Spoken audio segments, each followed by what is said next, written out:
ಪ್ರಿಯ ಸಹೋದರ ಸಹೋದರಿಯರೇ, ನಿಮ್ಮೆಲ್ಲರಿಗೆ ನನ್ನ ಹೃತ್ಪೂರ್ವಕವಾದ ವಂದನೆಗಳು. ಇವತ್ತಿನ ದಿವಸ ದೇವರು ಮಾಡಿದಂಥ ಅದ್ಭುತ ಕಾರ್ಯಗಳಲ್ಲಿ ಒಂದನ್ನು ಹೇಳುತ್ತೇನೆ.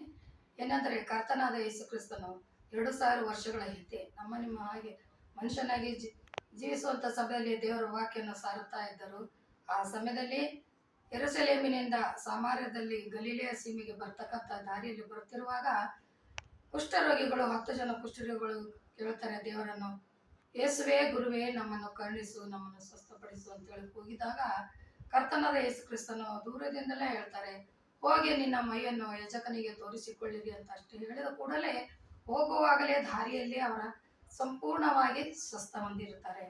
ನಂತರ ಅವರು ಹೋಗಿ ಯಾಜಕನಿಗೆ ಮೈ ತೋರಿಸ್ಕೊಂಡು ಕೂಡಲೇ ತಿರುಗಿ ಅದರಲ್ಲಿ ಒಬ್ಬನು ಮಾತ್ರ ದೇವರ ಹತ್ರ ಬಂದು ಓಡಿ ಬಂದು ದೇವರ ಪಾದಕ್ಕೆ ಬಿದ್ದು ಸಾಷ್ಟಾಂಗವರಿಗೆ, ಅಪ್ಪ ನಿನ್ನ ನಾಮಕ್ಕೆ ಕೋಟಿ ಕೋಟಿ ಸ್ತೋತ್ರ ತಂದೆ, ನಾನು ಲೋಕದಲ್ಲಿ ಬದುಕಿರದ ಹಾಗೆ ಎಲ್ಲರಿಂದ ತಳ್ಳಲ್ಪಟ್ಟವನಾಗಿದ್ದೇನೆ. ನಮ್ಮನ್ನು ಆತ್ಮಿಕವಾಗಿಯೂ ಹಾಗೂ ಶಾರೀರಿಕವಾಗಿ ನಮ್ಮನ್ನು ಉನ್ನತ ಸ್ಥಿತಿಗೆ ತಂದು ಎಲ್ಲರೊಂದಿಗೆ ಸೇರಿ ಬೆರೆಯುವಂತೆ ಪ್ರೀತಿಯಿಂದ ಇರುವಂತೆ ಮಾಡಿದಕ್ಕಾಗಿ ಸ್ತೋತ್ರ ಅಂತೇಳಿ ಆತನು ಕೃತಜ್ಞತಾ ಸ್ತೋತ್ರ ಸಲ್ಲಿಸುವಾಗ ಕರ್ತನಾದ ಯೇಸು ಕ್ರಿಸ್ತನು ಹೇಳ್ತಾರೆ, ಇನ್ನೂ 9 ಜನ ಎಲ್ಲಿ ಅಂತ ಕೇಳ್ತಾರೆ.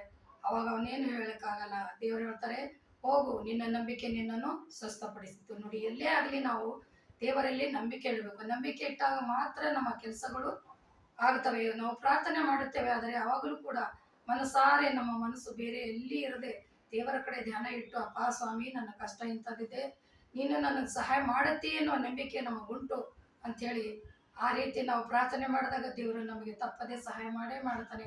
ಅದಕ್ಕಾಗಿ ಈಗಿನ ಕಾಲದ ಮಕ್ಕಳು ಕೂಡ ತಂದೆ ತಾಯಿಗೆ ಸನ್ಮಾನಿಸಬೇಕು ಅಂತೇಳಿ ನಾನು ಹೇಳ್ತೀನಿ. ಯಾಕಂದರೆ ದೇವರ 10 ಆಜ್ಞೆಯಲ್ಲಿ ಒಂದು ಆಜ್ಞೆ ಇದೆ, ತಂದೆ ತಾಯಿಯ ಮಾತುಗಳನ್ನು ಸನ್ಮಾನಿಸಿದರೆ ಮಕ್ಕಳು ಭೂಲೋಕದಲ್ಲಿ ಬಹು ವರ್ಷ ಬದುಕೋರು ಹಾಗೂ ದೇವರ ಆಶೀರ್ವಾದ ದೊರಕುವುದು ಅಂತೆ.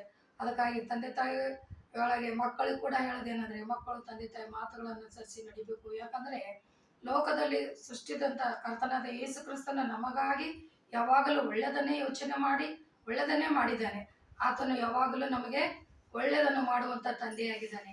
ಅದಕ್ಕಾಗಿ ಆತನನ್ನು ನಾನು ನಂಬಿದರೆ ನಮಗೆ ಹೇಗೆ ಒಳ್ಳೆಯದಾಗುತ್ತೆಯೋ ಹಾಗೆ ಲೌಕಿಕ ರೀತಿಯಲ್ಲಿ ತಂದೆ ತಾಯಿಗಳು ಕೂಡ ಚಿಕ್ಕಂದಿನಿಂದ ಸಾಕಿ ಸಲ್ವಿ ನಮ್ಮನ್ನು ಒಳ್ಳೆಯದೇ ಮಾಡ್ತಾರೆ ಹೊರತಾಗಿ ಕೆಟ್ಟದ್ದು ಮಾಡೋದಿಲ್ಲ ಅನ್ನೋ ನಂಬಿಕೆ ನಿಮಗಿದ್ದಾಗ ತಂದೆ ತಾಯಿ ಪ್ರೀತಿ ಅಂತದಂತ ಅಲ್ಲಿ ಕಾರ್ಯರೂಪದಾಗಿ ತಿಳಿದು ಬರ್ತದೆ.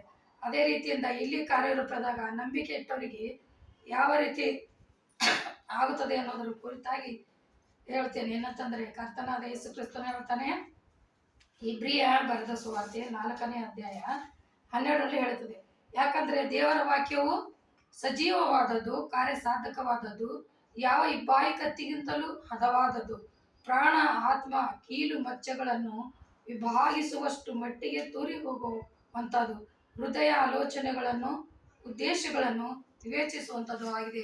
ನೋಡಿ, ದೇವರ ವಾಕ್ಯ ಎಂಥದ್ದಾಗಿದೆ ಅಂದರೆ ಸಜೀವವಾದ ಹಾಗೂ ಕಾರ್ಯಸಾಧಕವಾದದ್ದು. ಅದಕ್ಕಾಗಿ ಇಲ್ಲಿ ಕಾರ್ಯಸಾಧಕ ಮಾಡಿ 10 ಜನರನ್ನು ಸ್ವಸ್ಥಪಡಿಸಿ ಕಾರ್ಯರೂಪದಲ್ಲಿ ತಿಳಿಸಿದ್ದಾರೆ. ಅದಕ್ಕೆ ಅವರು ತಿರುಗಿ ಕೂಡ ಅವರು ಬಂದು ಅದರಲ್ಲಿ ಒಬ್ಬನಾತರ ಬಂದು ಕೃತಜ್ಞತೆ ಕಾರ್ಯರೂಪದಾಗಿ ಸಲ್ಲಿಸಿದ. ಆದರೆ ಅವನಂತೆ ಇರಬೇಕೆ ಹೊರತು 9 ಜನ ಹೇಗೆ ಕೃತಜ್ಞತೆ ಸಲ್ಲಿಸದೆ ಇದ್ದರಲ್ಲ ಅವರಂತೆ ಇರಬಾರ್ದಂತೇಳಿ ಇವತ್ತಿನ ವಾಕ್ಯ ಇರ್ತದೆ. ನೀವೆಲ್ಲರೂ ಕೃತಜ್ಞತೆ ಭಾವವುಳ್ಳರಾಗಿ ಒಬ್ಬರನ್ನು ಪ್ರೀತಿಸಿ ದೇವರ ವಾಕ್ಯನ ಅನುಸರಿಸಿ ನಡ್ತೀರಂತ ನಂಬುತ್ತೇನೆ. ಪ್ರಾರ್ಥನೆ ಮಾಡೋಣ. ಪರಿಶುದ್ಧನೇ ಪರಿಶುದ್ಧನೇ, ನಿನ್ನ ನಾಮಕ್ಕೆ ಕೋಟಿ ಕೋಟಿ ಸ್ತೋತ್ರ ಸ್ವಾಮಿ. ಇವತ್ತಿನ ದಿನದಲ್ಲಿ ಕರ್ತ ನಿನ್ನ ಅದ್ಭುತ ಕಾರ್ಯವನ್ನು ಮಾಡಿದ ಜನರಿಗೆ ಎಷ್ಟು ಜನ ನಿನ್ನನ್ನು ಕೃತಜ್ಞತೆ ಸಲ್ಲಿಸಿದ್ರು, ಎಷ್ಟು ಜನ ನಿನ್ನನ್ನು ಕೃತಜ್ಞತೆ ಸಲ್ಲಿಸಿಲ್ಲ ಎಂಬುದು ನೋಡಿದ್ದೇವೆ ಕರ್ತನೆ. ಅದಕ್ಕಾಗಿ ಕೃತಜ್ಞತೆ ಉಳ್ಳವರಾಗಿರಬೇಕಾದರೆ ಆ ಒಬ್ಬಾತ ಸಮಾರನಂತೆ ನಾವು ಕೂಡ ಕೃತಜ್ಞತೆ ಉಳ್ಳ ಮಕ್ಕಳಾಗಿರುವಂತೆ ನಿನ್ನ ಆಶೀರ್ವಾದ ನೀಡು. ನಮಗೂ ಹಾಗೂ ಕೇಳುವಂತೆಲ್ಲ ಸಹೋದರ ಸಹೋದರಿಗೆ ಸಹಾಯವನ್ನು ನೀಡಿ ಪ್ರಾರ್ಥನೆ ಮಾಡಲಿ ಕೇಳಿ ಹೊಂದಿದ್ದೇನೆ ತಂದೆಯೇ, ಆಮೇನ್.